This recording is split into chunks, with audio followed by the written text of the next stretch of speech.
सरकारी मुलाजमीन की तनख्वाहें और पेंशन बंद हो गईं। वजारत खजाना ने वजाहती बयान जारी कर दिया। सरकारी मुलाजमीन को तनख्वाहों और रिटायर्ड मुलाजमीन को पेंशन की अदायगियां रोकने से मुताल्लिक खबरों पर वजारत खजाना का रद्द अमल आ गया। वजारत खजाना ने अफवाहों की सख्ती से तरदीद करते हुए कहा कि सरकारी मुलाजमीन की तनख्वाहें रोकी जाएंगी, ना ही रिटायर्ड मुलाजमीन की पेंशन बंद होगी। वजारत खजाना की तरफ से जारी एलामिये में कहा गया है कि सरकारी हाजिर सर्विस मुलाजमीन को तनख्वाहों और रिटायर्ड मुलाजमीन को पेंशन की अदायगी मामूल के मुताबिक जारी रहेगी। अदायगियां रोकने की कोई हिदायत नहीं दी गई।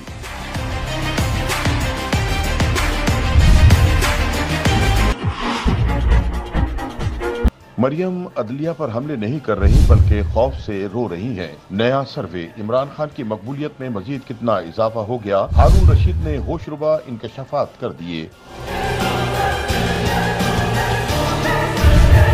सीनियर सहाफी हारून रशीद का कहना है कि मरियम नवाज ने एतराफ शिकस्त कर लिया है। ये हारा हुआ लश्कर है और हारा हुआ लश्कर सिर्फ गाली दे सकता है या रो सकता है, और ये अब रो रहे हैं, प्रेशर नहीं डाल रहे। मरियम नवाज फरियाद कर रही हैं, चीख रही हैं। जब वो वर्करों के साथ मीटिंग्स होती है तो इसमें भी मरियम वर्कर्स पर चीखती हैं, और ये मैं सुनी सुनाई बात नहीं कर रहा हूँ। एतराफ शिकस्त है, वो कह रहे हैं कि बस हम मारे गए, हमने अटैक नहीं है सर। इसकी गलत इंटरप्रिटेशन लोग कर रहे हैं। वो फरियाद कर रही है, चीख रही है। वो मीटिंगों में जो वर्करों के साथ मीटिंग्स होती है उन्हें ताने देती हैं, उन पर शाउट करती हैं। ये मैं सुनी सुनाई बात नहीं कर रहा हूँ। सीनियर साफी ने कहा कि मरियम नवाज ने ख्वाब देख लिया था वजीर आजम बनने का, और वो वजीर आजम बन भी सकती थी अगर ये अप्रैल में हुकूमत ना लेते और फौरन इलेक्शन में चले जाते। लेकिन इनका अब ये ख्वाब पूरा नहीं हो सकता। जो देखो ना, ख्वाब देख लिया वज़ारत उज़्मा का, और उस वक्त तो कुछ ना कुछ पॉसिबिलिटी थी। ये मार्च अप्रैल में हुकूमत न लेते, इलेक्शन का मरियम वज़ीर आज़म बन सकते, पॉसिबिलिटी, स्ट्रांग पॉसिबिलिटी थी। हारून रशीद ने बताया